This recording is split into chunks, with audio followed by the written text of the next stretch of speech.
ଆପଣ କେବେ ସୃଷ୍ଟିର ନିୟମ ବିଷୟରେ ଚିନ୍ତା କରିଛନ୍ତି? ସୃଷ୍ଟିର ନିୟମ କେତେ ଆଶ୍ଚର୍ଯ୍ୟ, ନୁହେଁ କି? ଆଚ୍ଛା, ଭାବି ଦେଖନ୍ତୁ ତ ଚଢ଼େଇ ବିଷୟରେ। ଚଢ଼େଇଟିଏ ବଞ୍ଚିଥିବା ବେଳେ ପୋକ ସବୁକୁ ଖାଇଯାଏ, କିନ୍ତୁ ମରିଗଲା ପରେ ସେଇ ଚଢ଼େଇକୁ ପୋକ ସବୁ ଖାଇଯାଆନ୍ତି।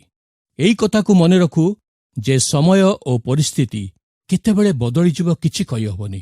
ଏଣୁ କେବେ କାହାକୁ ଅପମାନ ନ କରୁ କି କାହାକୁ ନୀଚ ଦୃଷ୍ଟିରେ ନ ଦେଖୁ। ଆମେ ଶକ୍ତିଶାଳୀ ହେଇପାରୁ, କିନ୍ତୁ ସମୟ ଆମଠାରୁ ଶକ୍ତିଶାଳୀ ଅଟେ। ଗୋଟିଏ ଗଛରୁ 1,00,000ରୁ ଅଧିକ ଦିଆସିଲ କାଠି ତିଆରି କରାଯାଇପାରିବ, କିନ୍ତୁ ଗୋଟିଏ ଦିଆସିଲ କାଠି ଲକ୍ଷ ଲକ୍ଷ ଗଛକୁ ଜାଳି ଦେଇପାରିବ। ଭାବନ୍ତୁ ତ, ଈଶ୍ୱର କୋଇଲିକୁ ସୁନ୍ଦର କଣ୍ଠ ତ ଦେଲେ, କିନ୍ତୁ ରୂପ ଦେଲେନି। ସେହିପରି ମୟୂରକୁ ସୁନ୍ଦର ରୂପ ତ ଦେଲେ, କିନ୍ତୁ କଣ୍ଠ ଦେଲେନି। ମନୁଷ୍ୟ କଥା ଚିନ୍ତା କରନ୍ତୁ ତ। ଇଚ୍ଛା ଶକ୍ତି ତ ମନୁଷ୍ୟର ଅଛି, କିନ୍ତୁ ସେ ଶାନ୍ତି ହରେଇ ବସିଛି।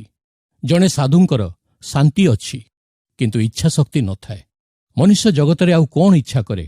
ଧନ, ସମ୍ମାନ ଓ ବାସସ୍ଥାନ। କିନ୍ତୁ ମୃତ୍ୟୁ ପରେ ତ ସବୁ ଛାଡ଼ି ଚାଲିଯାଏ। ଈଶ୍ୱର ଆମକୁ ମାଟିରେ ଗଢ଼ିଲେ, ଆଉ ଦିନେ ଆମେ ସେଇ ମାଟିରେ ମିଶିଯିବା।